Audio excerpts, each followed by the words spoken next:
Supreme court के पूर्व न्यायाधीश जस्टिस यशवंत वर्मा से जुड़े जले हुए नोटों के मामले में जांच समिति की रिपोर्ट संसद के दोनों सदनों में पेश कर दी गई है। 3 सदस्यीय समिति ने अपनी जांच में लगाए गए तीनों आरोपों को सही माना है।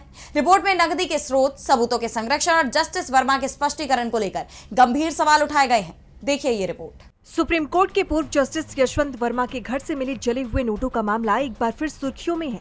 12 अगस्त को जस्टिस वर्मा के खिलाफ जांच समिति की रिपोर्ट संसद के दोनों सदनों में पेश की गई। 3 सदस्यीय जांच समिति ने ये रिपोर्ट लोकसभा अध्यक्ष ओम बिरला को सौंपने के कई महीने बाद संसद के पटल पर रखा। 2 हिस्सों में तैयार इस रिपोर्ट में जांच के दौरान जुटाए गए दस्तावेजी और मौखिक सबूतों को शामिल किया गया।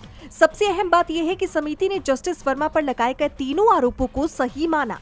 पहले आरोप में कहा गया कि उनके सरकारी आवास के स्टोर रूम में बड़ी मात्रा में नकदी मिली थी, लेकिन इस नकदी का स्रोत और मालिकाना हक क्या था, इसे लेकर जस्टिस वर्मा समिति को संतोषजनक जवाब नहीं दे सके। दूसरे आरोपों में सबूतों के संरक्षण पर सवाल उठे।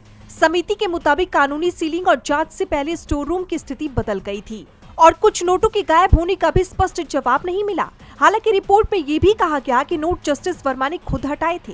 तीसरे आरोप में समिति ने जस्टिस वर्मा के स्पष्टीकरण को असंतोषजनक और टाल-मटोल वाला बताया। इसी आधार पर तीनों आरोप सिद्ध माने गए। इसी बीच जले हुए नोटों के मामले में एफआईआर और एसआईटी जांच की मांग करने वाली याचिका सुप्रीम कोर्ट ने खारिज कर दी।